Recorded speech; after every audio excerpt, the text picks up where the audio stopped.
참 아주 신났습니다. 제가 가끔 혼자 샤워하면서 부르던 노래인데 감사합니다. 마음에 많이 힘이 됐습니다. 안식일 대회의 설교는 성북교에서 처음입니다. 특별히 설교를 제가 많이 힘들어해서 목사님께서 안식일 설교를 많이 빼주셨는데 하게 됐습니다. 매번 설교는 최선을 다하지만 은혜를 주시는 분은 하나님이시기 때문에 이 시간 다시 하나님의 도움을 요청합니다. 우리 이제 설교자를 위해서도 기도해 주시고 본인들을 위해서도 기도해 주시고 옆에 계신 분들을 위해서도 기도해 주시면 하나님께서 그 기도하는 성도님의 기도를 들어주실 것입니다. 성덕교회가 새 성전을 건축하고 있죠. 못 가보신 분 혹시 계신가요?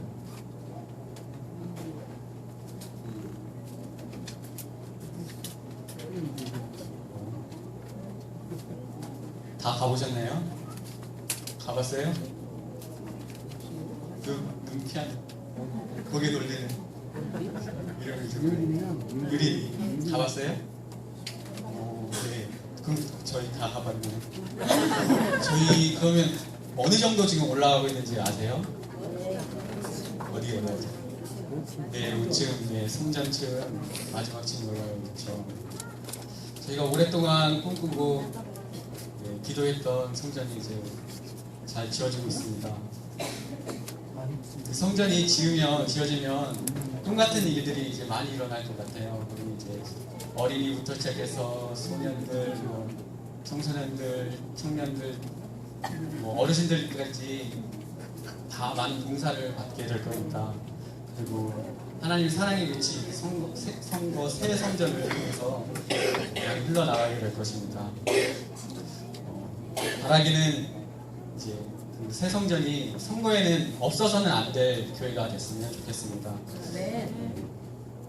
새 성전의 모습이 저희 주보에 나와 있죠. 주보 제일 앞부분에 나중에 미래에 어떻게 지어질 것인가 이제 뒤편을 보시면 그림이 이제 사진이 나와 있습니다. 성북교회가 어떤 모습으로 지어질까도 궁금한데 혹시 새 성전에서 나는 어떤 모습일까 생각해 보셨습니까? 벌써 새 성전에서 어떤 봉사를 할지 이제 내가 이런 부분을 도와줄 수 있다, 이런 부분을 봉사할 수 있다 하고 이제 말씀해 주신 분들도 벌써 계십니다. 우리가 들어갈 새 교회는 점점 새로워지고 커지고 있는데 나는 과연 새 성전에서 어떤 교인이 되면 좋을까 또 생각해 보면 좋겠습니다. 오늘 설교 제목은 새 성전의 주인공입니다.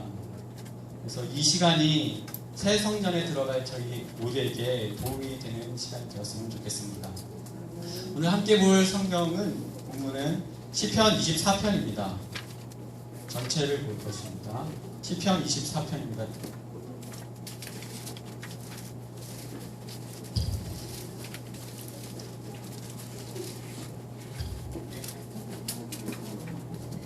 시편 24편은 다윗 왕이 지은 시입니다. 노래입니다. 이 노래는 이제 영광의 왕이 영광의 도성으로 들어가는 것을 찬양하는 노래입니다. 다윗 왕이 통일 이스라엘의 왕이 된 다음에 제일 먼저 한 일이 무엇인지 아십니까?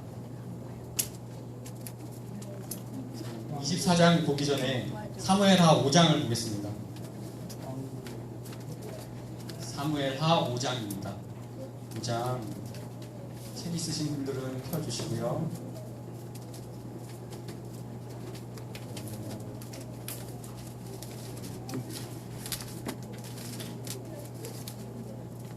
제일 먼저 한 일은 답을 다들 알고 계시면서 안 해주시는데요.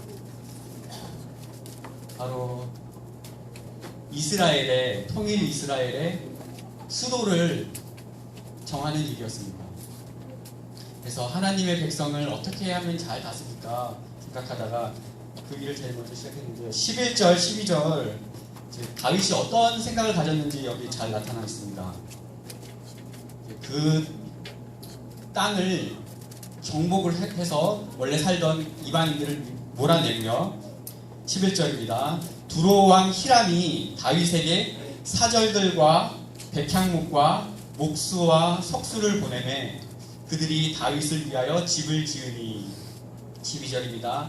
다윗이 여호와께서 자기를 세우사 이스라엘 왕으로 삼으신 것과 그의 백성 이스라엘을 위하여 그 나라를 높이신 것을 알았더라. 세상에서 저희가 높은 자리에 간다는 것은, 그리고 어떤 선물을 받는다는 것은 이제 내가 받을 만한 자격이 있고 그것을 이제 자기를 위해서 사용하는 게 당연합니다.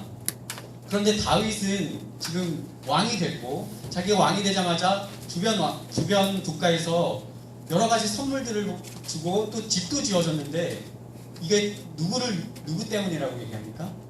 뭐 때문에 이런 일들이 일어났다고 합니까?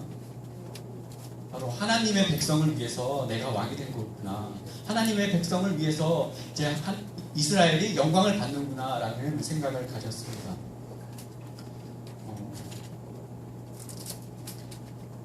그래서 다윗은 하나님의 백성을 위한 이제 왕이 되려고 결심을 한 거죠. 그런 정치를 시작한 겁니다. 그래서 제일 먼저 한 게 이스라엘의 수도를 제일 먼저 만드는 거고, 수도를 잘 준비한 다음에 법궤를 모셔왔습니다. 법궤는 무슨 뜻이냐면 하나님의 십계명이 들어가 있는 이제 상자죠.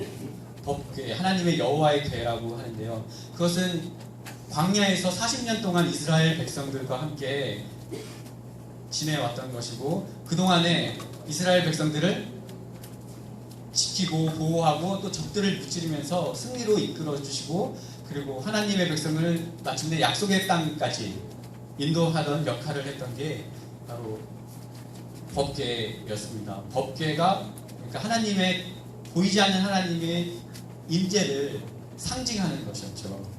그래서 다윗은 하나님의 도성을 만들고 거기에 하나님의 법궤가 오는 일을 제일 첫 과제로 삼았던 것입니다. 시편 24편 다시 돌아가겠습니다.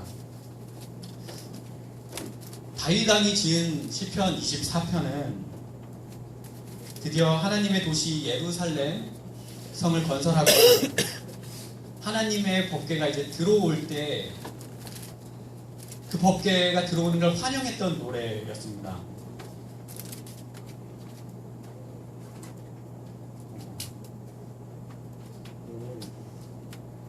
좀 다 읽기는 그렇고요. 책이 있으시면 쭉 한번 눈으로 훑어보시면 좋겠습니다. 구조를 제가 나누자면 세 부분으로 나눠집니다. 몇 부분이요? 네, 세 부분으로 나눠집니다. 제일 첫 부분은 1절과 2절입니다. 2절까지가 첫 부분인데요. 제가 읽겠습니다. 땅과 거기에 충만한 것과 세계와 그 가운데 사는 모든 자들은 다 누구의 것이다? 여호와의 것이다. 그래서 하나님의 부자세요.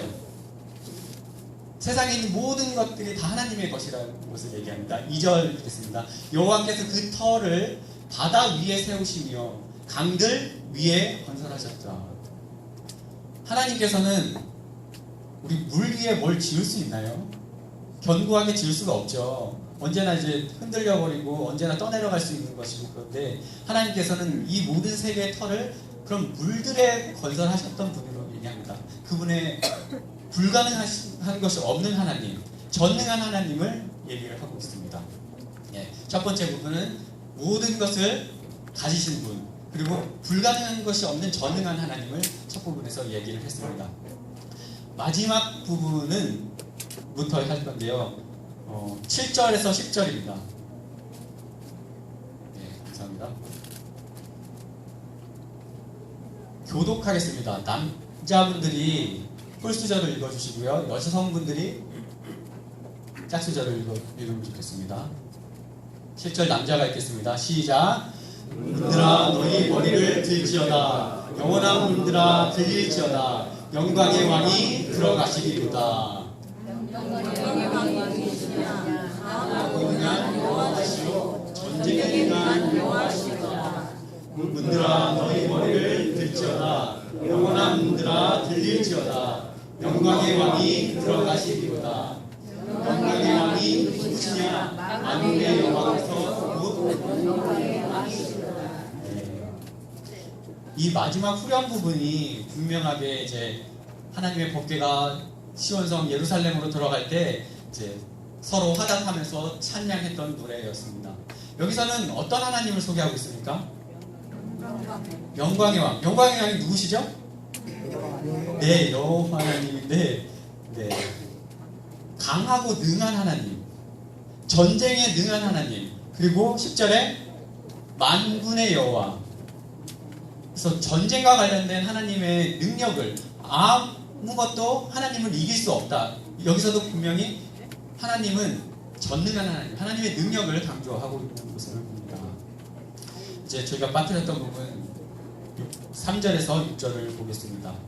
여기서도 다윗은 한 가지 질문을 던지고 답을 해줍니다. 여호와의 산에 오를 자가 누구며 그의 거룩한 곳에 설 자가 누구인가 하고 질문을 던집니다. 그에 대한 답이 4절부터 6절까지 있습니다.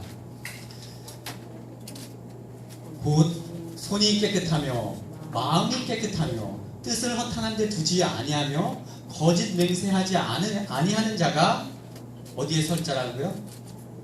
거룩한 곳에 서고 여호와 앞에 설 수 있는 사람, 거룩한 여호와 앞에 설 수 있는 사람이 바로 이런 사람이다 라고 얘기를 합니다. 그리고 또 5절입니다. 그는 여호와께 복을 받고 구원의 하나님께 의를 얻는 사람이다 라고 얘기하고요. 6절에서는 이는 여호와를 찾는 족속이고 야곱의 하나님의 얼굴을 구하는 자로다 라고 합니다. 5절에서는 4절에서는 질문을 하고요. 5절에서는 여호와 앞에 설 자, 거룩한 곳에 설 자의 특징을, 어떤 삶을 사는지 그 행동의 특징을 얘기합니다. 손이 깨끗한 사람, 마음이 청결한 사람, 뜻을 허탄한 데 두지 아니하는 사람, 거짓 맹세를 하지 않는 사람이라고 합니다. 이렇게 사는 사람의 결과가 어떠냐? 그게 6절입니다. 그는 복을 받습니다. 하나님으로부터 복을 받고 의를 받는 사람입니다. 그리고 7절에서는 그 사람의 더 명확한 모습을 보여줍니다. 재진술을 해주는데요. 6절입니다. 6절 같이 읽겠습니다. 이는 시작. 이는 여호와를 찾는 족속이요 야곱의 하나님의 얼굴을 구하는 자로다. 네. 왜 여호와를 찾는 족속, 야곱의 하나님의 얼굴을 구하는 자가 하나님의 앞에 설 수 있을까요? 야곱의 하나님의 얼굴을 구하는 자란 어떤 의미일까요?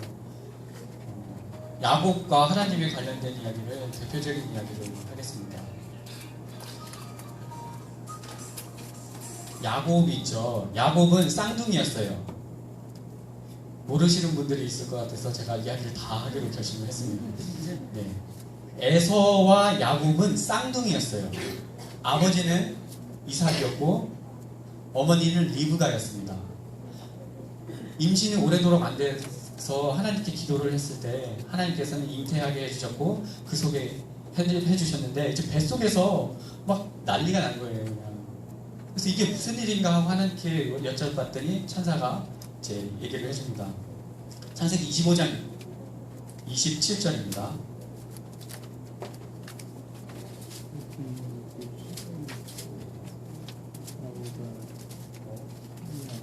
잘못 쳤네요. 그 전 거를 볼 수 있을까요? 올려서 커서를 올려서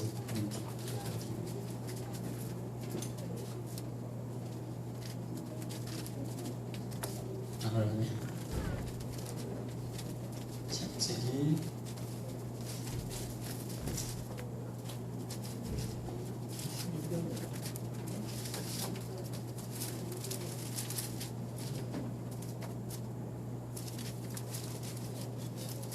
23절입니다. 여호와께서 그에게 이르시되 두 국민이 너의 태중에 있구나. 두 민족이 복중에서부터 나누이리라.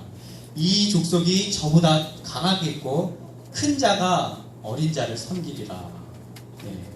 리브가의 뱃속에 두 민족이 있었습니다. 두 아이가 아니라 그렇게 큰 하나님의 축복이 임했어요. 그런데 그게 같지 않고 서로 싸우는 거예요. 뱃속에서부터 나눠졌어요. 이제 같이 친하지 못하고.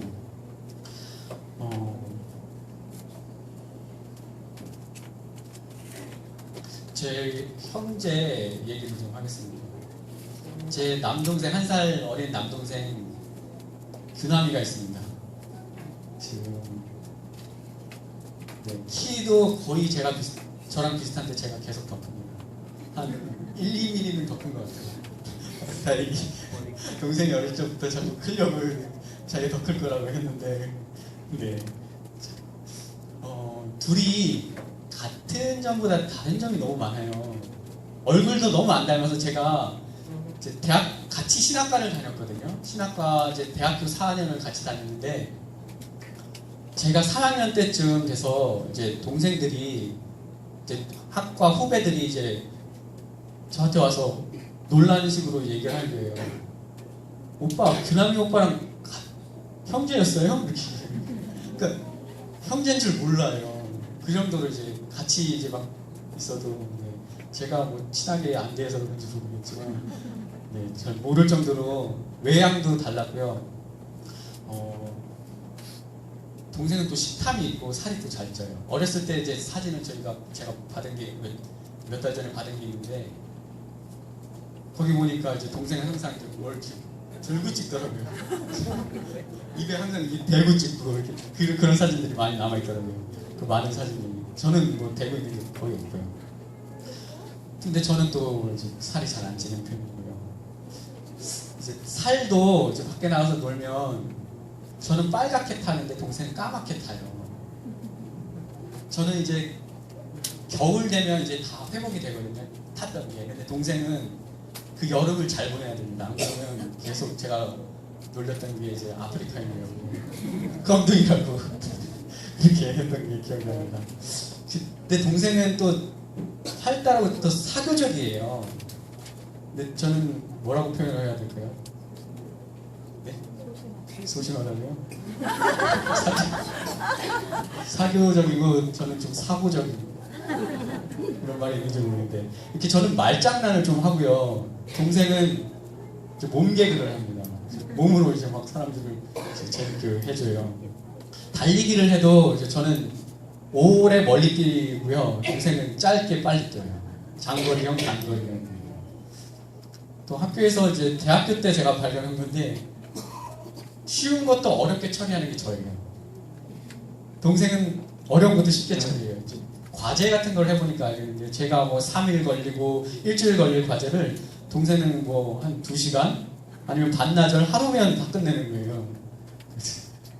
그런 달란트가 있습니다. 좀 형제 얘기를 하면 이제 성도님들도 다 이제 할 이야기들이 많으실 것 같아요. 같은 부모님 밑에서 나왔는데도 어떻게 이렇게 다른 점이 많은지 모르겠습니다. 오늘의 주인공 야곱, 에서와 야곱도 다른 점이 너무 달랐어요. 심지어 쌍둥이인데도 너무나 다 달랐던 거예요. 에서는 누군가 이렇게 뭐라고 하는 걸 싫어해요. 제재받는 걸 싫어하고 그냥 내 마음대로 하고 싶고 자유분방한 스타일이었어요. 그래서 밖에 나가서 들판을 달리면서 사냥하기를 좋아하고요. 그리고 또 특징 중에 하나는 에서는 당장 지금이 중요하다라는 생각을 가지고 있었어요. 지금 당장이 중요하다. 근데 동생 야곱은 조용했어요. 조용하고 순하고 이제 인내심이 많았고요. 이제 세심하게 이제 가정일을 또 잘 돌봤어요. 그리고 또 형이랑 생각이 또 다른 것 중에 하나가 이제 현재보다 먼 미래를 이제 몽상가 스타일일지도 모르는데 미래를 많이 생각을 해요. 장래에 대해서 많이 생각하는 특징을 가졌습니다. 근데 이 두 형제에게 장자권과 관련돼서 문제가 생겼어요. 장자의 권리를 누가 갖느냐 하는 거였거든요.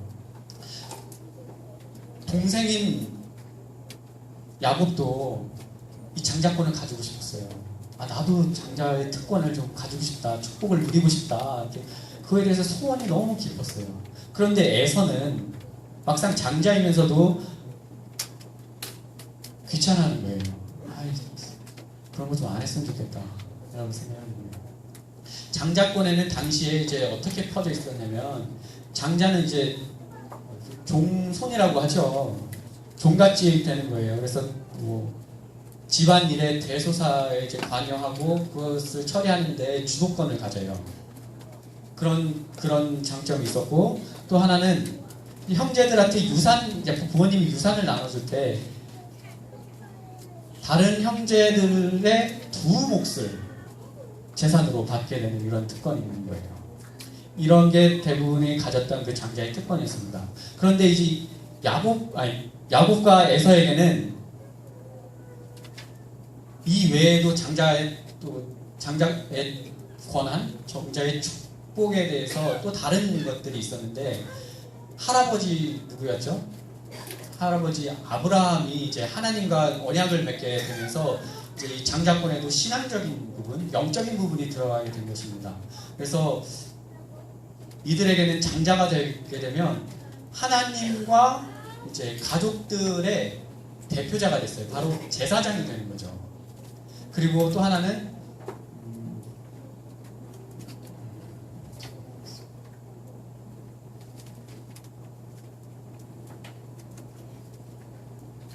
언약 관계에 있어서 이제 메시아 예수 그리스도의 조상이 되는 특권을 가지게 된 것입니다. 이런 특권만 있는 것이 아니라 특권 뒤에는 의무와 책임도 따르죠. 장자가 되는 사람은 그런 축복만 얻는 게 아니라 봉사의 삶을 해야 됐습니다. 이제는 자신의 삶을 버리고 하나님을 위해서 살고 또 가족들을 위해서 살고 사람들을 위해서 봉사하는 삶을 살아야 했습니다. 그래서 이제 그는 자기가 원하는 대로 이제 살지 않고 혼인을 하더라도 결혼을 하더라도 하나님의 뜻을 묻고, 가족들을 일을 처리하는데도 하나님의 뜻에 따르고, 그리고 사회생활 하는데도 내 생각대로 하기보다 하나님의 뜻이 뭘까 하고 묻고 생각해보고 고민하고 그렇게 살아야 했습니다. 에서는 이런 게 싫었어요. 에서는 물론 장자권 전체가 싫은 건 아니었어요. 이게 돈과 관련된 게 또 있으니까 이런 재산과 관련된 건 또 좋아하는데, 이런 의무들, 축복들은 자신을 얽매이는 것이라고 생각했습니다. 하나님의 법에 일치해서 사는 게 진짜 지루해 보이고 재미없는 삶이라고 생각했습니다. 내가 장래에 맨날 제사 드리고 예배 드리고 이런 하나님의 법이나 가르치고 하는 걸로 그냥 내 삶을 다 바쳐야 된다는 게 너무 큰 손해라고 생각했습니다. 반면 야곱은 어렸을 때부터 할아버지의 하나님, 아버지의 하나님에 대해서 귀를 기울여서 들었죠. 그게 관심이 많았습니다. 그리고 장자권에 대한 이야기들을 들었어요. 그래서 그 이야기를 들으면서 어떻게 하면 나도 저런 축복을 받을 수 있을까? 나도 저런 영적인 축복, 영적인 특권을 가졌으면 좋겠다 하는 그런 고민들에 많은 시간을 보냈습니다. 그렇게 시간을 보내다가 마침내 야곱의 모든 관심사는 어떻게 하면 저 장자권을 내 걸로 삼을 수 있을까 하는 것이 되었습니다. 이러던 중에 한 사건이 일어납니다. 하루는 에서가 뭘 좋아한다 했죠? 밖에 나가서 사냥을 좋아했는데, 그날도 이제 잔뜩 기대고 불어서 사냥을 하루 종일 했는데 건진 것이 하나도 없었습니다. 그래서 툴툴거리면서 배도 고프고 기분도 잡치고 이제 들어왔어요. 들어왔을 때 배고파 하고 있는데 야곱이 온 거죠. 야곱이 평소처럼 와서 얘기하는 거예요. 배고프지? 내가 맛있는 거 줄게. 그러니까 장자권 나한테 넘겨. 아 지금 배고파 죽겠는데 장작발이 무슨 중요한 거냐고, 빨리 밥이나 가져오라고, 이렇게 줄 테니까 가져오라고 막 그랬어요. 야곱은 또 뭐라고 했을까요? 대충 그런 식으로 때우고 나중에 또 얼렁뚱땅 때우고 넘어가려고 하냐고, 제대로 줄 거면 제대로 줘라 이렇게 하니까 이제 선서를 했겠죠. 맹세를 했을 겁니다. 나에서는 장자의 명분을 야곱에게 양도합니다. 맹세를 했을 겁니다. 창세기 25장 34절입니다.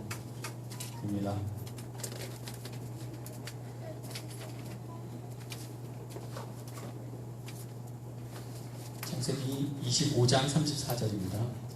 같이 읽겠습니다. 시작. 야곱이 떡과 팥죽을 에서에게 주매 에서가 먹으며 마시고 일어나 갔으니 에서가 장자의 명분을 가볍게 여김이었더라. 먹고 그냥 아무 신경 안 쓰고 그냥 가버렸습니다. 네. 땅의 것 때문에 에서는 영원한 것을 희생했습니다.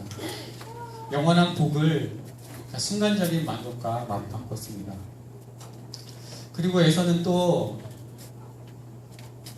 하나님과의 언약 중에 하나님을 존중히 여기지 않는 이방인들과 통혼하는 것을 하나님께서 이제 금지하셨는데, 그것을 어기고 이제 이방인들 아내 둘과 결혼하게 됐습니다. 그래서 이거는 끊임없이 이제 아버지 이삭과 리브가를 끊임없이 괴롭히는 문제가 됐습니다. 리브가는 이제 애들이 어렸을 때부터 야곱을 장자가 되어야 된다고 남편을 설득했습니다. 에서의 무관심을 봐라. 저렇게 불성실한 걸 봐라. 그리고 야곱이 저렇게 간절하게 원하는 걸 봐라. 그리고 또 태어날 때 누가 얘기해 줬습니까? 너와 하나님께서. 네. 천사가 오셔서, 천사의 모습으로 오셔서 얘기해 줬습니다. 동생이 더 큰 자가 될 것이라고. 이런 것들을 얘기를 하면서 이삭을 설득하려고 하는데 이삭은 설득이 안 되는 거예요. 끊임없이 에서만 좋아하는 거죠. 이제 날이 오래 지나고 이삭이 이제 자기가 죽을 날이 얼마 안 남은 걸 알았습니다. 그리고 나서 이제 빨리 유언을 해야 되죠. 해줄 건 빨리 다 해줘야 되니까. 그래서 근데 원래는 장자의 이제 축복을 할 때는 잔치를 크게 베풀고 다 같이 축복을 해주는 그런 분위기 속에서 장자의 축복을 합니다. 그런데 이삭은 자기 아내도 싫어하고 야곱도 싫어하고 반대할 것을 알아가지고 몰래 은밀하게 진행하려고 합니다. 에서를 불러서 자, 가서 먹을 거 가져와라. 이제 내가 너를 축복하려 하노라. 이런 생각을 아내 리브가가 알았습니다. 그 수많은 세월 동안 아무리 설득하려고 해도 설득할 수 없었던 것을 기억하고 이제는 안 되겠다. 나도 머리를 좀 써야겠다 생각했어요. 그래서 야곱을 불렀습니다. 이제 너희 아버지가 눈이 많이 멀어서 이제 눈이 어두워서 잘 못 보시니까 이렇게 하면 네가 장자의 축복을 받을 수 있을 거다. 이걸 생각할 때, 이런 제안을 받았을 때 야곱은 안 된다고 생각했습니다. 이거는 분명 속이는 일이다, 죄를 짓는 일이다 생각했어요. 그런데 이걸 너무 간절하게 원했던 거고, 잠깐만 지체하면 이게 영원히 내 손에서 벗어날 거라는 그런 생각 때문에 덜컥 어머니 말대로 하기로 결정했습니다. 어머니는 이제 야곱에게 형은 이제 막 진짜 남자 같고 우락부락하고 털도 많은 사람이라서 이제 팔이라든지 뭐 목이라든지 이런 데다가 염소 가죽을 다 입혔어요. 이렇게 한꺼풀 입히고, 그다음에 형도 냄새가 나야 되니까 형 옷을 막 입혔어요. 그리고 어머니는 또 아버지 입맛을 잘 알죠. 아주 맛있는 고기를 아버지 입맛대로 요리해서 이제 야곱의 손에 들여서 보냈습니다. 아버지가 이제 가만히 있는데 에서라 그러면서 들어오는데 분명히 에서 목소리가 아니에요. 그래서 잠깐 좀 가까이 와봐라 그래서 좀 만져보고, 또 냄새 안와서 냄새도 맡아보고 하는데 냄새도 나고 털도 있어요. 그래서 뭐 그런가 보다 하고 이제 장자의 축복을 드디어 하게 됩니다. 이때 뭐 인간의 생각이 좀 들어갔지만 하나님께서는 성령으로 임하여 주셔서 그 대대 받을 만한 모든 축복들을 야곱에게 다 할 수 있도록 도와주셨습니다. 그런데 이제 야곱은 멀리 도망해야 했습니다. 아버지에게 실망을 줬고요. 형의 노여움을 샀습니다. 평생 그토록 소원했던 장자의 축복은 얻었지만 속여서 얻은 것입니다. 이렇게 장자의 축복을 받은 이후로부터 야곱은 평생 자기 정죄에 고통을 받았습니다. 그는 아버지에게 죄를 졌고요, 형에게 죄를 졌고요, 하나님께 죄를 졌고, 또 자기 영혼에게 죄를 졌습니다. 잠깐의 행동으로 평생 후회하고 괴로워야 했습니다. 형 에서의 분노를 피해서 도망가는 야곱은 그 길이 참 외로웠어요. 어제까지만 해도 내가 가지고 있던 모든 평화, 모든 축복들이 이제는 내 곁에 없고 나 혼자 남았어요. 너무 무서워서 도망갈 때도 사람들을 가느냐 안 마주치려고 피하면서 갔습니다. 이 모든 불행을 몰고 온 것이 다 자신의 그 부주의한 행동 하나에서 왔다는 사실이 자신의 마음을 무겁게 짓눌렀습니다.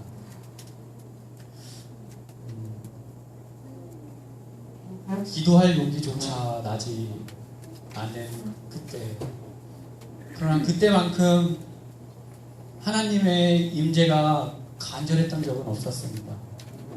그래서 눈물로 자신의 죄를 자복하고 하나님께 간구했습니다. 하나님, 당신의 얼굴 빛을 보여주시옵소서. 밤 늦게까지 기도했지만 야곱의 마음은 위로를 찾을 수 없었습니다. 혹시 모두 이런 경험 있으신가요? 오늘 기도 중에서도 하셨고, 또 안식일학교 선생님, 교장 선생님도 하늘에 대해서 얘기했는데요. 하늘이 가을 하늘보다 예쁜하는 게 또 없는 것 같아요. 하나님 앞에 합당하지 않는 죄인의 모습, 저의 20대가 이런 날이 참 많았던 것 같습니다. 물론 축복을 경험하고 평화로운 때도 있었지만 이런 하나님 앞에 합당하지 않은 모습 때문에 얼마나 많이 고민했는지 모릅니다. 신학생이면서도 한 열흘 이상이나 기도도 없고 말씀도 없이 하루를 시작한 적이 얼마나 많은지 모릅니다.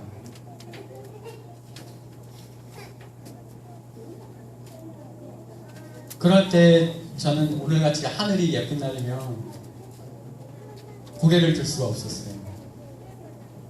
저라는 사람이 감히 쳐다보면 안 될 것 같았습니다. 그렇게 고민의 날이 이어지던 하루는 하나님께서 꿈을 꾸게 해주셨습니다.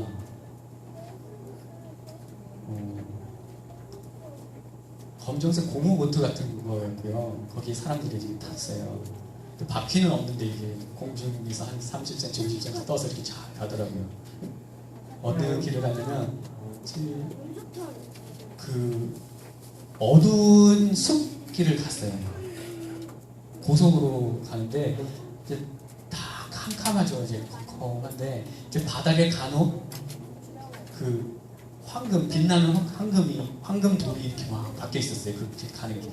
그리고 그 길 끝에 이제 눈부신 우리가 생각하는 천국을 갔습니다. 제가 꿈에서 한번 가봤습니다.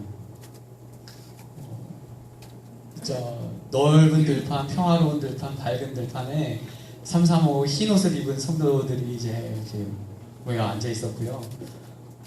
제가 예수님 얼굴을 정확하게 보지 못했는데 예수님일 것 같은 분이 계시고 거기 막 모여있는 그런 느낌을 받았습니다. 근데 얼굴을 정확히 보지 못했었는데요.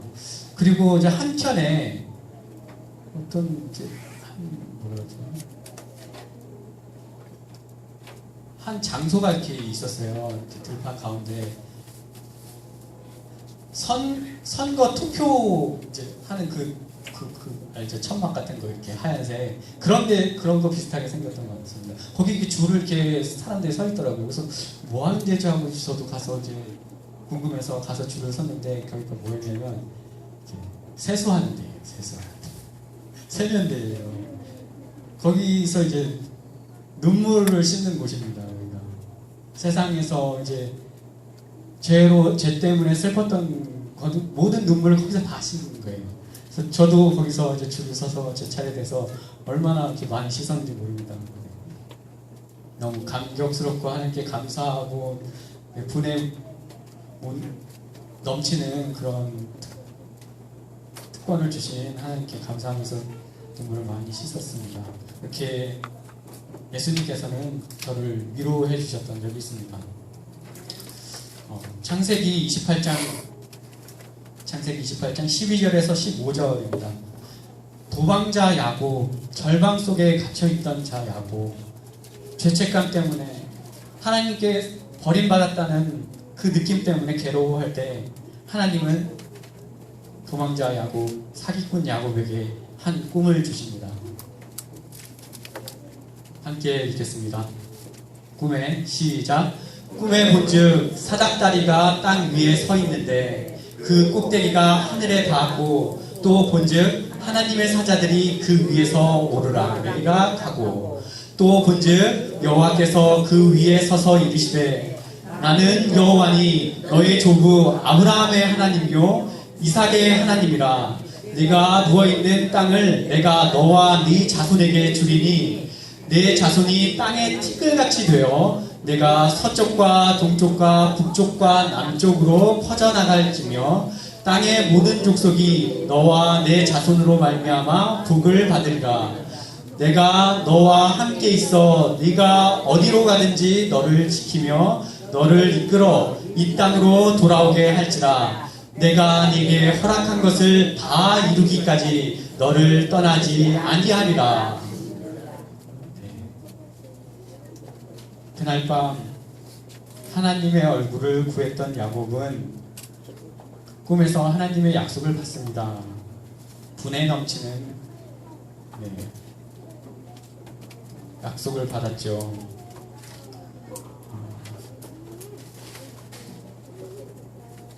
시편 24편 다윗이 이야기했던 다시 지었던 하나님의 거룩한 자 앞에 설 것이라고 했던 야곱의 하나님에 대해서 이제 정리를 하겠습니다. 야곱의 하나님에서 야곱은 어떤 사람이었습니까? 하나님의 영적 장자권에 아주 심취됐던, 꽂혔던 그것밖에 모르는 사람이었습니다. 온 관심사가 영적 장자권에 쏠려있던 사람이었습니다. 그런데 그는 자기 방식대로 하다가 범죄를 하게 됐죠. 야곱의 하나님에서 하나님은 죄인 야곱을 찾아와서 위로해 주시고 언약을 맺으시는 은혜로우신 하나님이십니다.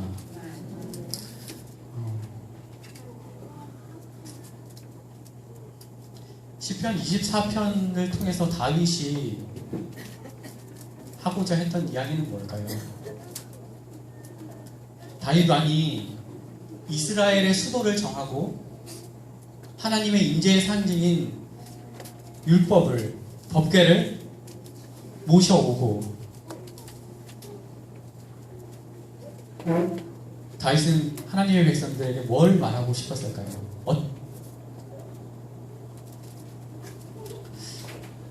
저희 성북교회도 이제 새 성전을 짓고 있습니다.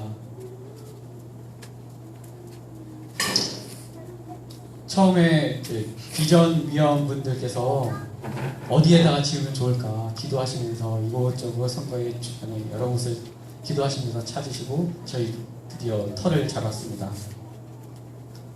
시간이 벌써 이렇게 됐네요. 그리고 지금은 꿈에 그리던 마지막 층에 올라갔죠. 지난주에 목사님께서 설교하시길 바울의 디도서를 설교하시면서 성전의 건물도 중요하지만 저희 성도님들이 하나님의 교회에 합당한 장로님들, 집사님들, 성도님들이 주시기를 요청하셨습니다. 사람들은 겉모습, 방법에 초점을 맞출 때 하나님의 초점은 사람에게 있습니다. 저와 여러분이 새 교회에 걸맞는 사람이 되기를 바랍니다. 다윗의 노래처럼 야곱의 하나님의 얼굴을 구하는 성도가 되기를 바랍니다. 먼저는 야곱처럼 영적 장자권을 갈망하는 성도님들이 되기를 바랍니다. 온 세상이 지금 관심사가 다른 데 있습니다. 돈. 그리고 우리의 입과 식욕을 즐겁게 하는 음식. 어떤 걸 입으면 그렇게 멋있을까? 어떤 스타일이 좋을까? 그리고 밤새도록 스포츠 때문에 밤을 지새우는 분들이 많습니다. 세상은 그렇습니다. 그러면 저희는 어떠합니까? 저희들의 관심사는 뭔가요? 저희는 어디에다가 많은 시간을 사용하고 있습니까? 혹시 저희의 관심사가 병들어 있는 분들을 위해 제안합니다. 이 시간부터는 저희의 관심사가 회복되기를 소원하게 되기를 바랍니다. 저희에게는 소망이 있습니다. 세상이 모르는 소망이 있습니다.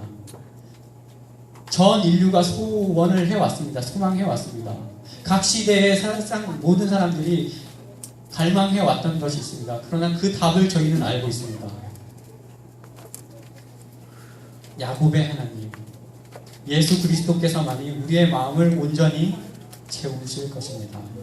하나님의 나라와 그분의 의가 새 성전에 들어갈 모든 성도님들의 관심사가 되기를 바랍니다. 다음으로는 하나님과 관계 맺는 백성이 되기를 바랍니다. 이제 우리는 하나님께 언제든지 나아갈 수 있는 길이 열렸습니다. 과거에는 그 길을 갖지 못했을 때가 있었습니다. 그때를 우리는 역사적으로 암흑시대라고 합니다. 성도들에게서 하나님의 말씀인 성경을 뺏어갔고요. 그리고 하나님께 담대히 나갈 수 있는 제사장의 특권을 뺏어갔습니다. 그때는 성도들만의 암흑이 아니었고 이 세상의 암흑이 되었었습니다. 그런데 우리가 이 특권, 많은 믿음의 선조들이 피로써 다시 그 길을 열어주었던 그 특권을 저희는 어떻게 사용하고 있는지 모르겠습니다. 이 특권이 저희에게 회복되지 않으면 세상은 여전히 밟지 못하고 어둠에 쌓여 있을 것입니다. 그러나 우리가 이 특권에 다시 나아간다면, 특권을 우리가 우리의 것으로 회복한다면 세상은 빛을 회복하게 될 것입니다.